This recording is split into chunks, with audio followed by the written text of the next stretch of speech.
Cbex crash, urgent steps for investors.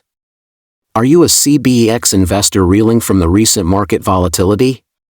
Don't panic.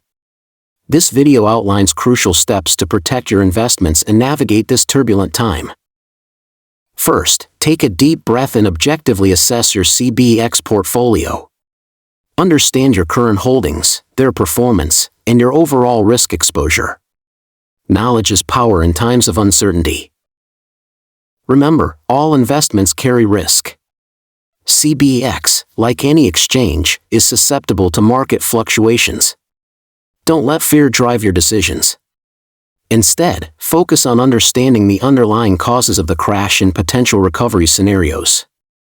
Now is the time to consider diversification. Don't put all your eggs in one basket. Explore other asset classes to mitigate risk. Rebalancing your portfolio can help you achieve your long-term financial goals. If you're feeling overwhelmed, don't hesitate to seek advice from a qualified financial advisor. They can provide personalized guidance based on your individual circumstances and risk tolerance. Remember, professional help can make a significant difference.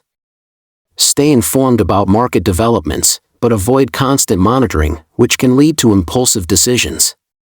Focus on long-term strategies and avoid panic selling. A calm and informed approach is key to weathering the storm. Don't let fear paralyze you. Take control of your financial future. Subscribe to our channel for more expert insights, download our free risk assessment guide, and schedule a consultation with our financial advisors today. Protect your investments and secure your future.